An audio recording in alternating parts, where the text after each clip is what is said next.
In a world long, long ago lived a man named Noah. Noah was a good man. He loved God very much. He listened when God spoke to him. He tried his best to do what was right every day. Many other people lived on the earth then, but lots of them forgot about God. They did not always do good things. They chose ways that made God sad. This made God's heart heavy. But Noah was different. He was like a little light shining. He remembered God, and that made him special. Noah lived a long, long time ago, it's true. The world was beautiful then, fresh and new. Green grass grew soft underfoot everywhere. Big, tall trees reached way up for the sky. Animals of all kinds, big and small, roamed free. Noah loved this wonderful world God had made. He loved the people too, even when they made him sad. He saw them making choices that were not good. He wished they would remember God's love for them. He talked to God every day, just like a good friend. Noah had a loving family. He had a wife, and we can call her Emzara. He had 3 sons. Their names were Shem, Ham, and Japheth. They were good sons, strong and helpful. They helped their father with his work. They also loved God, just like their father Noah. They saw how special their father was to God. They knew he walked with God and listened to his voice. It was a happy family, full of love. Even when an unhappy shadow fell over the rest of the world, God saw Noah. He saw his good and gentle heart. He saw his kind ways and his steady faith. In a world that was busy forgetting God's goodness, Noah remembered. He remembered to be loving to others. He remembered to be fair in all he did. He remembered to talk to God and listen for his whispers. This made God's heart very happy. God knew Noah was a special man. He knew he could trust Noah with a very big plan, a plan that was coming very soon for the whole world. God looked down at the beautiful world he had made. His heart was filled with a very big sadness. People were not being kind to each other anymore. They were hurting each other with words and actions. They were not listening to him, their loving creator. It was like a beautiful painting he had carefully made. But now, someone had spilled dark, messy paint all over it. God loved his people so much. But he saw they needed a fresh start, a new beginning, a big, clean wash for the whole wide world. God felt a deep sorrow in his heart. Imagine making something truly wonderful and precious, and then seeing it break into many pieces. That is a little bit how God felt then. He had made humans to be happy and full of joy. He made them to love him and to love each other. But they had chosen different paths for themselves, paths that led to unhappiness, fighting, and pain.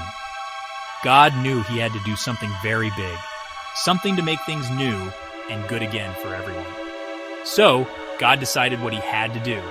He would send a great rain upon the earth, a rain so big and so strong it would cover everything. It would wash the whole world clean, fresh, and new. It was a sad decision for God to make. He did not want to do it, not at all.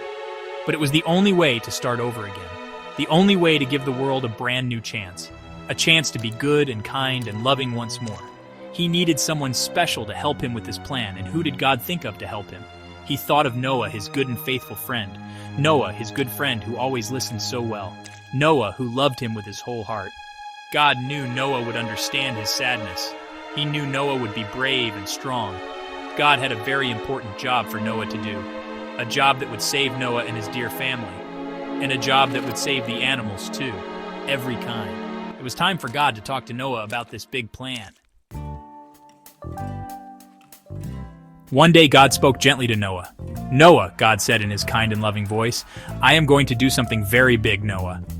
Noah listened very carefully, as he always did. He always listened with his whole heart when God spoke. God's voice was always kind and full of love. But this time Noah could hear a little sadness in it too. He knew this message was important, very, very important for him and for the world. He waited quietly for God to tell him more about it. "The world has become a very sad place, Noah," God explained. "People everywhere have forgotten how to be good and kind. I am going to send a great flood upon the earth, a flood of water to wash everything clean and new." Noah's heart felt a little thump inside his chest. A big flood! That sounded very big and scary. But Noah trusted God completely, with all his heart. He knew God always had a good reason for his plans. He kept listening quietly and patiently to God's words. He knew God would guide him through whatever came next. "But I want to save you, Noah," God continued, his voice soft. "And I want to save your family with you, and all the animals too, every single kind. So I need you to build a boat for me. A very, very big boat, Noah. I will call it an ark." An ark. Noah had never built such a big boat before. He was a good builder, strong and skillful, but this was a giant task, bigger than anything he knew. He wondered how he could ever do it all, but he trusted God would show him the way. God told Noah exactly how to build the ark. Make it with strong gopher wood, God instructed. Make many rooms inside it for your family and animals. Cover it all over with sticky black tar, so no water can get inside when the rain comes. God gave him the sizes for the ark, so long, so wide, and so tall it would be. It would be huge. Noah listened to every single word God said. He knew this was God's special plan for him, and he would do it, just as God asked him to. Noah told his family about God's words to him. God has spoken to me, he said with a serious face. We need to build a giant boat, a huge ark. An ark, because a big flood is coming to the world. His wife Emzara looked at him with trusting eyes. His sons, Shem, Ham, and Japheth looked too, listening. They knew their father loved God with all his heart. They trusted him very much, and they trusted God too. We will help you, Father, they all said together. And so the big hard work of building began for them all. They found the special gopher wood God had told them about. Strong, tall trees, perfect for building the ark. Chop, chop, chop went their sharp axes in the forest. Saw, saw, saw went their long saws through the wood. It was very hard work day after day under the sun. The sun was hot above them as they toiled. Their muscles got tired and sore from all the lifting. But they kept going, day by day, never giving up. Noah remembered God's words and instructions carefully. He measured every piece. Every piece had to be just right for the ark. People from the town came to watch them work. They saw Noah building this strange, huge boat on dry land. They saw his family helping him every single day. "What are you doing, Noah?" they would ask, curious. "Why are you building such a big boat way out here? There is no water here for a boat that size." They laughed out loud. They pointed their fingers at Noah. They did not understand God's important plan at all. Noah tried to tell them gently about God's message. "God is sending a flood," he said. "Please listen to God." But they just shook their heads and walked away, still laughing. Day after day, Noah and his family worked so hard. Week after week, they toiled on the giant ark. Month after month passed by, and the seasons changed. The ark grew bigger and bigger and bigger still. It was as tall as a very tall house. It was as long as a very long field. They built many rooms inside for all the animals. They made a big, strong door for everyone to enter. They put a window high up to let in some light. They covered it all over with sticky black tar. It smelled strong, but it would keep them safe and dry from the rain. They were a strong team, working together for God. The ark was almost finished now, standing tall. It was a wonderful sight to see, so big and strong. Noah felt tired from all the work, but also very happy. He had done what God had asked him to do. Now it was time for the next part of God's amazing plan. God told Noah, "It is time to bring the animals into the ark. 2 of every kind of animal, Noah, you must bring. A boy animal and a girl animal for each kind." Noah wondered, "How will I find them all from all over the world?" It seemed like another impossible task, but he trusted God. Then something truly amazing and wonderful happened. Animals started coming to the ark, all by themselves. Big elephants came slowly, thudding with their heavy feet. Tall giraffes with long necks walked gracefully toward the boat. Lions with big, bushy manes strolled along calmly, not roaring. Tiny little ants marched in a long, neat line. Birds of every color, red, blue, yellow, and green, flew down. They came from the deep forests. They came from the high mountains. They came from the green fields nearby. God was sending them all to Noah, just as he promised. It was a miracle unfolding right before their very eyes. Noah and his family watched in complete wonder and awe. "Look," said Shem, his eyes wide with surprise. "The bears are coming to us now, 2 by 2. And here come the stripy zebras," shouted Ham with joy. Japheth pointed with great excitement at the smaller creatures. "Even the little mice are here, and the rabbits too." Emzara smiled a big, happy smile, her heart full. It was like a joyful parade, a celebration of life, a parade of God's wonderful and diverse creatures. They were not scared of each other or of Noah's family. They walked peacefully, side by side, 2 by 2, into the big, safe ark. There were so many different kinds of animals there. Animals with soft, warm fur. Animals with bright, colorful feathers. Animals with shiny, smooth scales. Animals that hopped happily. Animals that slithered quietly on the ground. animals that climbed nimbly. Noah made sure they all had a safe place inside. Clean animals, God had said. Bring 7 pairs of those. He wanted those for after the flood, for a new start.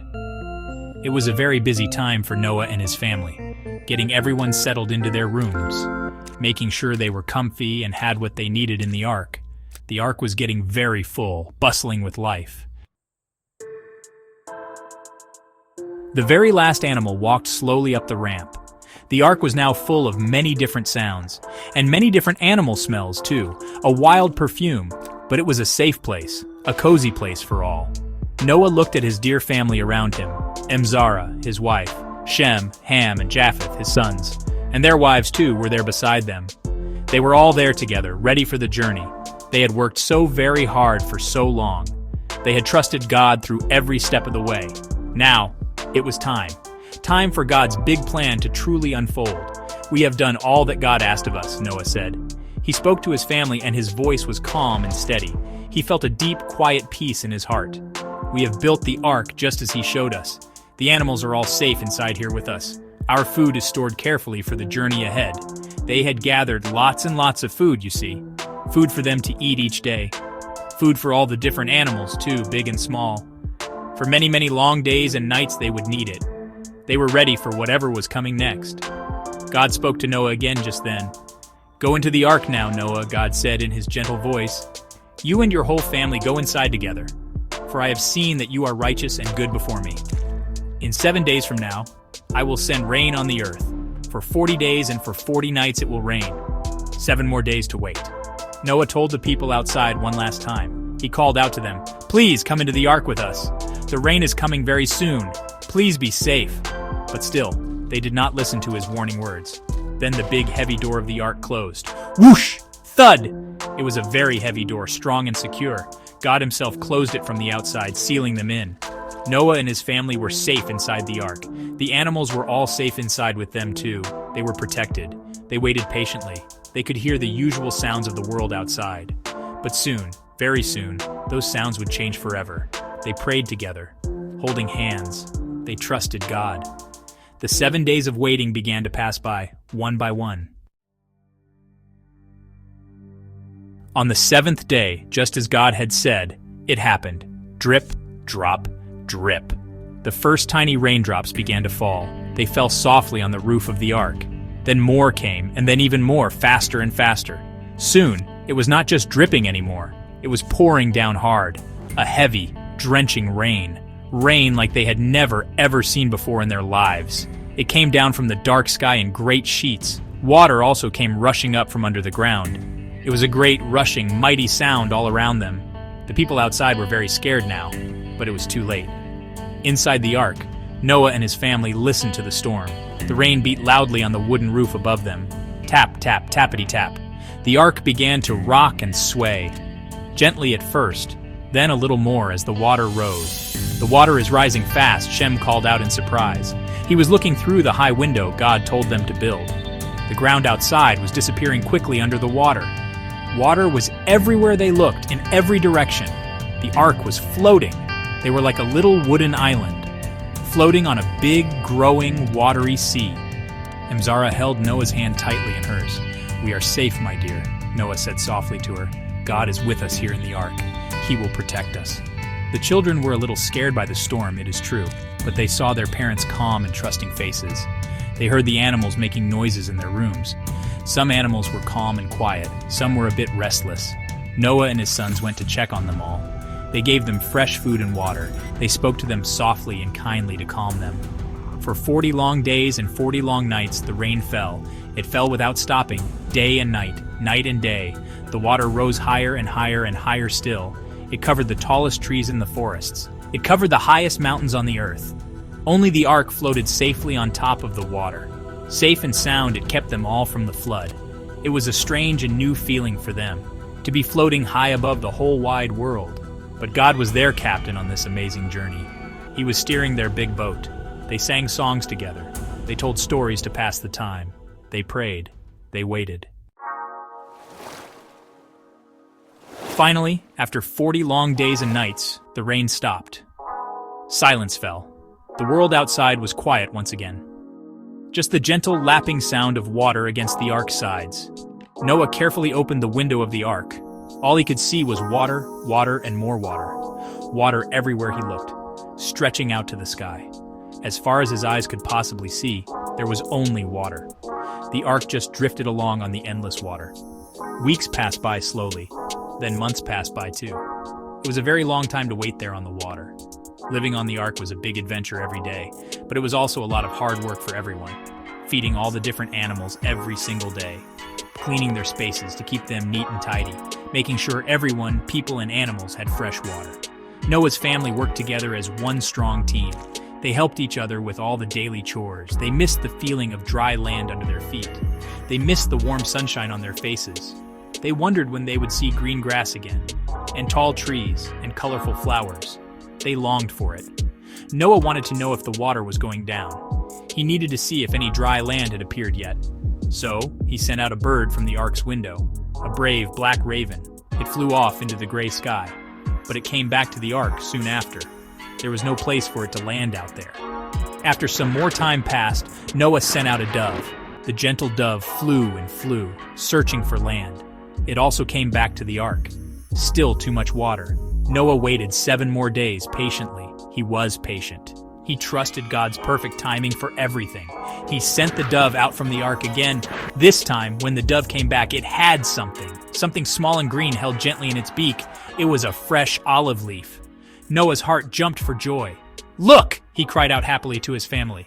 "Look, everyone! A leaf! It means there are trees growing again somewhere. The water is going down. Dry land is appearing." Everyone cheered loudly. They were so happy and relieved. It was a wonderful sign of hope from God. A sign that their long, watery journey was nearing its end at last. More weeks passed by, and the waters kept going down. The ark finally rested gently. It stopped moving. On the top of a high mountain, it was safe. Noah and his family looked out of the window. They could see land all around them now. Muddy land, yes, but it was truly land. It was the most wonderful sight they had seen in a long time. God spoke to Noah once more, his voice full of love. "Come out of the ark now, Noah," God said. "You and your family come out, and all the animals with you. Let them go free. Let them fill the earth again with new life and joy." Noah opened the big door of the ark wide. Out they came, into the fresh, clean air. First, Noah and his beloved family stepped out. They took deep breaths of the wonderful fresh air. Then came all the animals out of the ark. 2 by 2, they walked out onto the new land, hopping, flying, running, stretching their legs. They were so happy to be on solid land again. The world looked clean and new and so quiet. It was like a brand new beginning for everyone, a fresh start for the whole wide world. Noah built an altar there on the mountainside. He wanted to thank God with all his heart for keeping them safe through the mighty storm and flood, for this new chance at life on a clean earth. He and his family prayed together, their hearts full. They were so very grateful for God's care. God was pleased with Noah's thankful heart. He made a promise, a very special and important promise. "I will never again destroy all the earth with a flood," God said. "This is my promise to you, Noah, and to your children, and to all living things, forever." And then, God put a beautiful sign in the sky, a rainbow, so bright and full of amazing colors. Bright colors arched across the clouds above them. Red, orange, yellow, green, blue, indigo, and violet. "This rainbow is my special sign," God said to them. "Whenever you see it in the clouds, remember my promise." Noah and his family looked up in wonder and joy. It was the most beautiful thing they had ever seen. A promise of hope from God, shining in the sky. A promise of his unending love forever and always.